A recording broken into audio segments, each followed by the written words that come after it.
ಎಲ್ರಿಗೂ ನಮಸ್ಕಾರ. ಪ್ರಿಮಾನು TV Kannada YouTube ಚಾನಲ್ಗೆ ನಿಮ್ಮೆಲ್ರಿಗೂ ಕೂಡ ಸ್ವಾಗತ. ಸ್ನೇಹಿತರೆ, ಇವತ್ತಿನ ವಿಡಿಯೋದಲ್ಲಿ ಕನ್ನಡ ಬೋಧನಾ ಶಾಸ್ತ್ರಕ್ಕೆ ಸಂಬಂಧಪಟ್ಟ ಹಾಗೆ ಒಂದಷ್ಟು ಪ್ರಶ್ನೋತ್ತರಗಳನ್ನು ತೊಗೊಂಡು ಬಂದಿದ್ದೀನಿ. ನೆಕ್ಸ್ಟು ಇದು TET ಆಗಿರ್ಬೋದು, HSTR, GPSTR, PSTR ಪರೀಕ್ಷೆಗಳಿಗೆ ಬಹಳನೇ ಅನುಕೂಲ ಆಗುತ್ತೆ.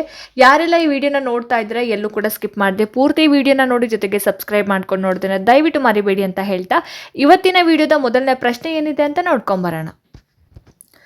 ಸ್ನೇಹಿತರೆ, ಮೊದಲನೇ ಪ್ರಶ್ನೆ ನೋಡಿ ಈ ರೀತಿ ಇದೆ. ನಿರಂತರ ಮತ್ತು ಸಮಗ್ರ ಮೌಲ್ಯಮಾಪನದ ಉದ್ದೇಶ ಕನ್ನಡ ಬೋಧನೆಯಲ್ಲಿ ಏನು ಅಂತ ಕೇಳಿದ್ದಾರೆ. ಸೊ ಕಂಟಿನ್ಯೂಯಸ್ ಆ್ಯಂಡ್ ಕಾಂಪ್ರಹೆನ್ಸಿವ್ ಇವ್ಯಾಲ್ಯೂಯೇಷನ್ದ ಒಂದು ಆಬ್ಜೆಕ್ಟಿವ್ ಏನು ಅನ್ನೋದು ಕನ್ನಡ ಒಂದು ಬೋಧನೆಯಲ್ಲಿ ಏನಿರುತ್ತೆ ಅಂತ. ಸೊ ಆಯ್ಕೆಗಳು ನೋಡಿ ಇಲ್ಲಿ ಈ ರೀತಿ ಕೊಟ್ಟಿದ್ದಾರೆ. ಆಯ್ಕೆ 1, 2, 3, 4. ಸೊ ಈ 4 ಆಯ್ಕೆಗಳಲ್ಲಿ ಸರಿಯಾಗಿರುವಂತಹ ಉತ್ತರ ಏನು ಅಂತ ಹೇಳಿದ್ರೆ ಆಪ್ಷನ್ 2 ನೋಡಿ ಇಲ್ಲಿ. ವಿದ್ಯಾರ್ಥಿಗಳ ಶೈಕ್ಷಣಿಕ ಮತ್ತು ಸಹ ಶೈಕ್ಷಣಿಕ ಬೆಳವಣಿಗೆಯನ್ನು ನಿರಂತರವಾಗಿ ಮೌಲ್ಯಮಾಪನ ಮಾಡೋದು ಅಂತ. ಸೊ ನಿರಂತರ ಮತ್ತು ಸಮಗ್ರ ಮೌಲ್ಯಮಾಪನದ ಮುಖ್ಯ ಉದ್ದೇಶ ಇದೇ ಆಗಿರುತ್ತೆ. ಇದು ಕೇವಲ ಪರೀಕ್ಷೆಗಳಿಗೆ ಮಾತ್ರ ಸೀಮಿತ ಆಗಿರೋದಿಲ್ಲ, ಅದರ ಬದಲಿಗೆ ವಿದ್ಯಾರ್ಥಿಗಳ ಒಂದು ಸಮಗ್ರ ಬೆಳವಣಿಗೆಯನ್ನು ಇದೇನು ಮಾಡುತ್ತೆ, ಐಡೆಂಟಿಫೈ ಮಾಡ್ತಾ ಹೋಗುತ್ತೆ. ಸೊ ಹಾಗಾಗಿ ಆಯ್ಕೆ 2 ವಿದ್ಯಾರ್ಥಿಗಳ ಶೈಕ್ಷಣಿಕ ಮತ್ತು ಸಹ ಶೈಕ್ಷಣಿಕ ಬೆಳವಣಿಗೆಯನ್ನು ನಿರಂತರವಾಗಿ ಮೌಲ್ಯಮಾಪನ ಮಾಡೋದು ಅನ್ನೋದು ಸರಿಯಾಗಿರುವಂತಹ ಆನ್ಸರ್ ಆಗಿರುತ್ತೆ. ನೆಕ್ಸ್ಟ್ ಕ್ವೆಶ್ಚನ್, 2ನೇ ಪ್ರಶ್ನೆ. ಕನ್ನಡ ಭಾಷಾ ತರಗತಿಯಲ್ಲಿ ತಂತ್ರಜ್ಞಾನದ ಬಳಕೆಯ ಪ್ರಯೋಜನವೇನು, ಯೂಸ್ ಆಫ್ ಟೆಕ್ನಾಲಜಿ ಏನು ಅಂತ ಕೇಳಿದ್ದಾರೆ. ಸೊ ಕನ್ನಡ ಭಾಷೆಯನ್ನು ನಾವು ಟೀಚ್ ಮಾಡಬೇಕಾದ್ರೆ ಟೆಕ್ನಾಲಜಿಯನ್ನು ನಾವು ಯಾವ ರೀತಿ ಬಳಸ್ಕೊತೀವಿ, ಏನು ಪ್ರಯೋಜನ ಆಗುತ್ತೆ ಅನ್ನೋದು ಪ್ರಶ್ನೆ. ಸೊ ಈ ಪ್ರಶ್ನೆಗೆ ನೋಡಿ ಆಯ್ಕೆಗಳು ಈ ರೀತಿ ಕೊಟ್ಟಿದ್ದಾರೆ. ಈ ಪ್ರಶ್ನೆಗೆ ಸರಿಯಾಗಿರುವಂತಹ ಉತ್ತರ ಏನಪ್ಪ ಅಂತ ಹೇಳಿದ್ರೆ ಆಯ್ಕೆ 2 ನೋಡಿ. ಕಲಿಕೆಯನ್ನು ಹೆಚ್ಚು ಸಂವಾದಾತ್ಮಕ, ಆಕರ್ಷಕ ಮತ್ತು ವೈಯಕ್ತೀಕರಿಸಲು ಇದು ಸಹಾಯ ಮಾಡ್ತಾ ಹೋಗುತ್ತೆ ಅಂತ. ಸೊ ಕನ್ನಡ ಭಾಷಾ ತರಗತಿಯಲ್ಲಿ ತಂತ್ರಜ್ಞಾನದ ಬಳಕೆಯ ಪ್ರಯೋಜನ ಅಂತ ಬಂದಾಗ ಈ ಒಂದು ಆನ್ಸರ್ ಆಗುತ್ತೆ. ಸ್ಮಾರ್ಟ್ ಬೋರ್ಡ್ಗಳಾಗಿರ್ಬೋದು, ಭಾಷಾ ಕಲಿಕಾ ಅಪ್ಲಿಕೇಶನ್ಸ್, ಲ್ಯಾಂಗ್ವೇಜ್ ಲರ್ನಿಂಗ್ ಅಪ್ಲಿಕೇಶನ್ಸ್ ಆಗಿರ್ಬೋದು, ಆಮೇಲೆ ಕೆಲವೊಂದು ಎಜುಕೇಷನ್ ವಿಡಿಯೋಸ್ ಆಗಿರ್ಬೋದು, ಮತ್ತು ಆನ್ಲೈನ್ ರಿಸೋರ್ಸಸ್, ಇದೆಲ್ಲವೂ ಏನಾಗುತ್ತೆ, ಕಲಿಕಾ ಅನುಭವವನ್ನು ಹೆಚ್ಚು ಮಾಡ್ತಾ ಹೋಗುತ್ತೆ. ಸೊ ಆಪ್ಷನ್ 2 ಈ ಪ್ರಶ್ನೆಗೆ ಆನ್ಸರ್ ಅಂತ ಹೇಳ್ಬೋದು. ನೆಕ್ಸ್ಟ್ ಪ್ರಶ್ನೆ, 3ನೇ ಪ್ರಶ್ನೆ. ಕನ್ನಡ ಬೋಧನೆಯಲ್ಲಿ ವಿಮರ್ಶಾತ್ಮಕ ಚಿಂತನೆ, ಕ್ರಿಟಿಕಲ್ ಥಿಂಕಿಂಗನ್ನು ಯಾವ ರೀತಿ ಉತ್ತೇಜನ ಮಾಡ್ಬೋದು ಅಂತ ಪ್ರಶ್ನೆ ಕೇಳಿದ್ದಾರೆ. ಸೊ ಈ ಪ್ರಶ್ನೆಗೆ ನೋಡಿ ಆಪ್ಷನ್ಸ್ಗಳು ಈ ರೀತಿ ಕೊಟ್ಟಿದ್ದಾರೆ. ಈ 4 ಆಯ್ಕೆಗಳಲ್ಲಿ ಸರಿಯಾಗಿರುವಂತಹ ಉತ್ತರ ಏನಿರ್ಬೋದು ಹಾಗಾದರೆ ಆಯ್ಕೆ 2 ಪ್ರಶ್ನಿಸುವಿಕೆ, ಸಮಸ್ಯೆ ಪರಿಹಾರ ಚಟುವಟಿಕೆಗಳು ಮತ್ತು ಚರ್ಚೆಗಳನ್ನು ಪ್ರೋತ್ಸಾಹಿಸುವ ಮುಖಾಂತರ ಅಂತ. ಅಂದರೆ ಕ್ರಿಟಿಕಲ್ ಥಿಂಕಿಂಗನ್ನು, ವಿಮರ್ಶಾತ್ಮಕ ಚಿಂತನೆಯನ್ನು ಉತ್ತೇಜನ ಮಾಡೋದಕ್ಕೆ ವಿದ್ಯಾರ್ಥಿಗಳಿಗೆ ನಾವು ಪ್ರಶ್ನೆ ಮಾಡ್ತಕ್ಕಂತಹ ಮತ್ತು ಸಮಸ್ಯೆ ಪರಿಹಾರ ಚಟುವಟಿಕೆಗಳಾಗಿರ್ಬೋದು, ಚರ್ಚೆ ಆಗಿರ್ಬೋದು, ವಿಶ್ಲೇಷಣೆ ಮತ್ತು ಮೌಲ್ಯಮಾಪನಕ್ಕೆ ನಾವು ಅವಕಾಶವನ್ನು ನೀಡಬೇಕು. ಇದು ಬರೀ ಇನ್ಫಾರ್ಮೇಷನ್, ಮಾಹಿತಿಯನ್ನು ಕಂಠಪಾಠ ಮಾಡೋದಕ್ಕಿಂತ ಡೆಪ್ತ್ ಆಗಿ ಅವರು ತಿಳ್ಕೊಳ್ಳೋದಕ್ಕೆ ಕಾರಣ ಆಗ್ತಾ ಹೋಗುತ್ತೆ. ತುಂಬ ಆಳವಾದ ಒಂದು ತಿಳುವಳಿಕೆಗೆ ಇದು ಕಾರಣ ಆಗುತ್ತೆ. ಹಾಗಾಗಿ ಆಯ್ಕೆ 2 ಈ ಪ್ರಶ್ನೆಗೆ ಸರಿಯಾಗಿರುವಂತಹ ಆನ್ಸರ್ ಆಗುತ್ತೆ. ಮುಂದಿನ ಪ್ರಶ್ನೆ. ಮಾತನಾಡುವ ಕೌಶಲ್ಯ, ಸ್ಪೀಕಿಂಗ್ ಸ್ಕಿಲ್ಲನ್ನು ಅಭಿವೃದ್ಧಿಪಡಿಸಲು ಕನ್ನಡ ತರಗತಿಯಲ್ಲಿ ಅತ್ಯಂತ ಪರಿಣಾಮಕಾರಿ ವಿಧಾನ ಯಾವುದು ಅಂತ ಕೇಳಿದ್ದಾರೆ. ಸೊ ಯಾವುದಿರ್ಬೋದು ಹಾಗಾದರೆ ಆಪ್ಷನ್ಸ್ ನೋಡಿ ಈ ರೀತಿ ಕೊಟ್ಟಿದ್ದಾರೆ. ಈ ಪ್ರಶ್ನೆಗೆ ಸರಿಯಾಗಿರುವಂತಹ ಆನ್ಸರ್ ಏನಿರ್ಬೋದು, ಆಪ್ಷನ್ 2 ವಿದ್ಯಾರ್ಥಿಗಳಿಗೆ ಹೆಚ್ಚು ಸಂವಾದ ಮಾಡೋದಕ್ಕೆ ಮತ್ತು ಪ್ರಸ್ತುತಿಗಳನ್ನು ನೀಡೋದಕ್ಕೆ, ಅಂದರೆ ಪ್ರೆಸೆಂಟೇಷನ್ ಮಾಡೋದಕ್ಕೆ ಮತ್ತು ಚರ್ಚೆಗಳಲ್ಲಿ ಭಾಗವಹಿಸಲು ಅವಕಾಶವನ್ನು ನೀಡೋದು ಅಂತ. ಅಂದರೆ ಮಾತಾಡುವಂತಹ ಒಂದು ಕೌಶಲ್ಯವನ್ನು, ಸ್ಕಿಲ್ಲನ್ನು ಅಭಿವೃದ್ಧಿಪಡಿಸೋದಕ್ಕೆ ವಿದ್ಯಾರ್ಥಿಗಳಿಗೆ ಹೆಚ್ಚು ಸಂವಾದ ನಡೆಸೋದಕ್ಕೆ ಮತ್ತು ಪ್ರಸ್ತುತಿಗಳನ್ನು ನೀಡೋದು, ಗುಂಪು ಚರ್ಚೆಗಳಲ್ಲಿ ಭಾಗವಹಿಸೋದು ಮತ್ತು ರೋಲ್ ಪ್ಲೇ ಆಕ್ಟಿವಿಟೀಸ್ಗಳಲ್ಲಿ ತೊಡಗಿಸ್ಕೊಳ್ಳೋದಕ್ಕೆ ಅವಕಾಶವನ್ನು ನೀಡೋದು. ಇದು ಒಂದು ಎಫೆಕ್ಟಿವ್ ವಿಧಾನ ಅಂತ, ಬಹಳ ಪರಿಣಾಮಕಾರಿ ವಿಧಾನ ಆಗಿರುತ್ತೆ. ಸೊ ಹಾಗಾಗಿ ಆಪ್ಷನ್ 2 ಈ ಪ್ರಶ್ನೆಗೆ ಸರಿಯಾಗಿರುವಂತಹ ಆನ್ಸರ್ ಆಗಿರುತ್ತೆ. Next question. ಕನ್ನಡ ಬೋಧನೆಯಲ್ಲಿ ಓದುವ ಗ್ರಹಿಕೆ, ರೀಡಿಂಗ್ ಕಾಂಪ್ರಹೆನ್ಷನ್, ಇದನ್ನು ಸುಧಾರಣೆ ಮಾಡೋದಕ್ಕೆ ಯಾವ ತಂತ್ರಗಳು ಅಥವಾ ಯಾವ ಟೆಕ್ನಿಕ್ಸ್ ನಮಗೆ ಹೆಲ್ಪ್ ಆಗುತ್ತೆ ಅನ್ನೋದು ಪ್ರಶ್ನೆ. ಸೊ ಯಾವ ಟೆಕ್ನಿಕ್ಸ್ನ ನಾವು ಬಳಸ್ತೀವಿ ಓದೋದಕ್ಕೆ ಈಸಿ ಆಗಲಿ ಅಂತ ಹೇಳಿಬಿಟ್ಟು ಆಯ್ಕೆ 2 ನೋಡಿ ಇಲ್ಲಿ. ಸಾರಾಂಶ ಬರೆಯೋದು, ಪ್ರಶ್ನೆಗಳನ್ನು ಕೇಳೋದು, ಮತ್ತು ಕೆಲವೊಂದು ಕಾನ್ಸೆಪ್ಟ್ಗಳನ್ನ ಐಡೆಂಟಿಫೈ ಮಾಡೋದು, ಮತ್ತು ಸಂಬಂಧಿತ ಚಿತ್ರಗಳನ್ನು ನೋಡೋದು.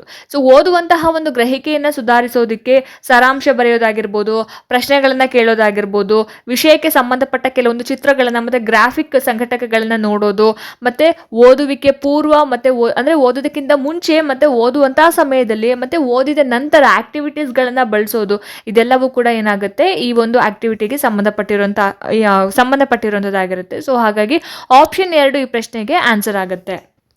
ಮುಂದಿನ ಒಂದು ಪ್ರಶ್ನೆ, ಕನ್ನಡ ಭಾಷಾ ಕಲಿಕೆಯಲ್ಲಿ ಭಾಷಾ ಆಟಗಳ ಉಪಯೋಗವೇನು ಅಂತ. ಲ್ಯಾಂಗ್ವೇಜ್ ಗೇಮ್ಸ್ ಅಂತ ಆಡಿಸ್ತೀವಲ್ಲ, ಸೊ ಆ ಒಂದು ಲ್ಯಾಂಗ್ವೇಜ್ ಗೇಮ್ಸ್ನ ಉಪಯೋಗ ಏನು ಯೂಸ್ ಆಗುತ್ತೆ ಅದರಿಂದ ಅಂತ ಪ್ರಶ್ನೆ.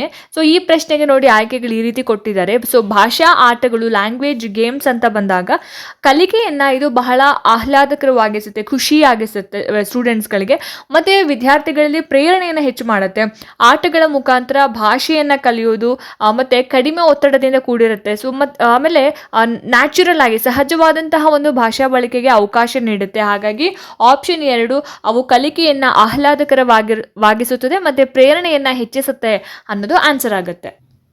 Next question, peer assessment Kannada ತರಗತಿಯಲ್ಲಿ ಹೇಗೆ ಪ್ರಯೋಜನಕಾರಿಯಾಗಿದೆ ಅಂತ ಕೇಳಿದ್ದಾರೆ. ಏನು ಪಿಯರ್ ಅಸೆಸ್ಮೆಂಟ್ ಯಾವ ರೀತಿಯಾಗಿ ಪ್ರಯೋಜನವನ್ನು ಪಡ್ಕೊಳ್ಳುತ್ತೆ ಕನ್ನಡ ತರಗತಿಯಲ್ಲಿ, ಕನ್ನಡ ಬೋಧನೆಯ ಒಂದು ತರಗತಿಯಲ್ಲಿ ಅಂತ ಈ ಪ್ರಶ್ನೆಗೆ ಆಪ್ಷನ್ 2 ಪಿಯರ್ ಅಸೆಸ್ಮೆಂಟ್ ಅಥವಾ ಸಹಪಾಠಿ ಮೌಲ್ಯಮಾಪನ ಅಂತ ಹೇಳ್ತೀವಿ. ಇದಕ್ಕೆ ವಿದ್ಯಾರ್ಥಿಗಳು ಪರಸ್ಪರ ಕೆಲಸವನ್ನು ಮೌಲ್ಯಮಾಪನ ಮಾಡುವ ಮುಖಾಂತರ ಕಲಿತಾ ಹೋಗ್ತಾರೆ ಮತ್ತು ಪ್ರತಿಕ್ರಿಯೆ ನೀಡ್ತಕ್ಕಂತಹ ಒಂದು ಸಾಮರ್ಥ್ಯವನ್ನು ಬೆಳೆಸ್ಕೊಳ್ತಾರೆ.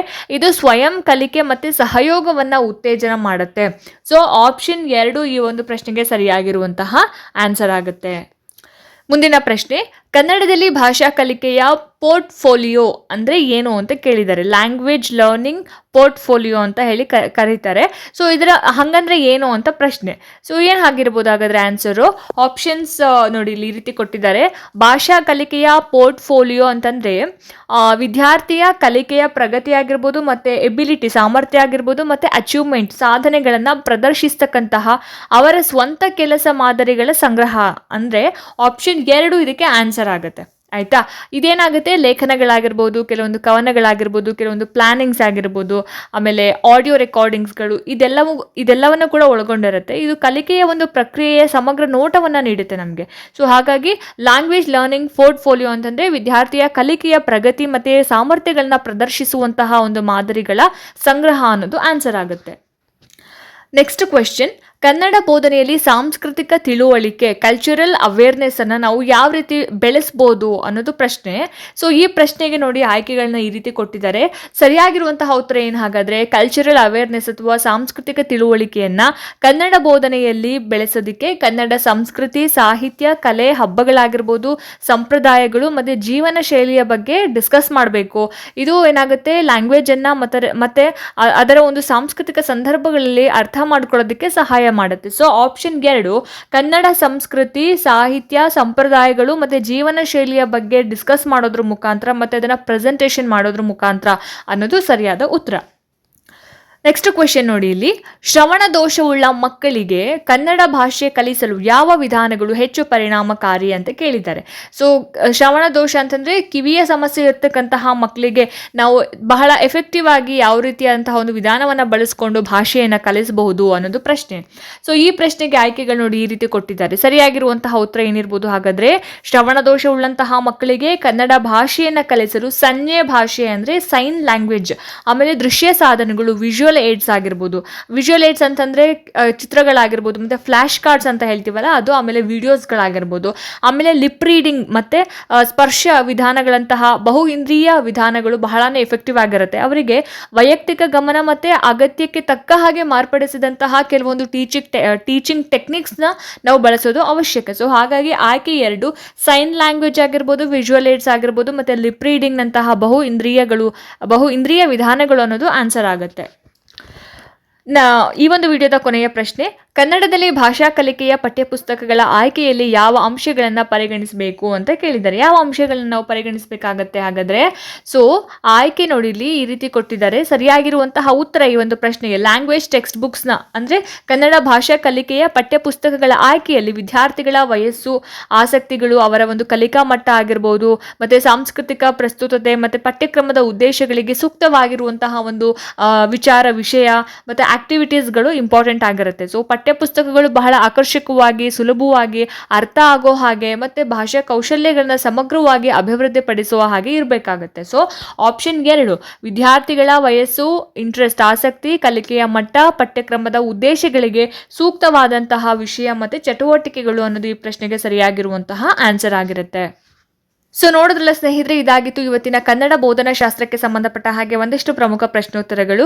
ಹೋಪ್ ಈ ವಿಡಿಯೋ ನಿಮಗೆ ಇಷ್ಟ ಆಗಿದೆ, ಅನುಕೂಲ ಆಗಿದೆ ಅಂತ ಭಾವಿಸ್ತೀನಿ. ಇಷ್ಟ ಆಯಿತು ಅಂತಂದರೆ ದಯವಿಟ್ಟು ಲೈಕ್ ಮಾಡಿ, ಶೇರ್ ಮಾಡಿ. ಹಾಗೆ ನಿಮ್ಮ ಅನಿಸಿಕೆ ಅಭಿಪ್ರಾಯಗಳೇನೇ ಇದ್ರೂ ಕೂಡ ನನಗೆ ಕಮೆಂಟ್ ಸೆಕ್ಷನ್ನಲ್ಲಿ ತಿಳಿಸಿ ಅಂತ ಹೇಳ್ತಾ, ಇದೇ ರೀತಿ ಹೆಚ್ಚಿನ ವೀಡಿಯೋಸ್ಗಳಿಗೋಸ್ಕರ ನಿರಂತರವಾಗಿ ನನ್ನ ಚಾನಲ್ನ ನೋಡ್ತಾ ಇರಿ. ಮುಂದಿನ ವೀಡಿಯೋಸ್ಗಳಲ್ಲಿ ನಾನು ನಿಮಗೆ ಸಿಗ್ತೀನಿ. ಅಲ್ಲಿ ತನಕ ಎಲ್ರಿಗೂ ನಮಸ್ಕಾರ.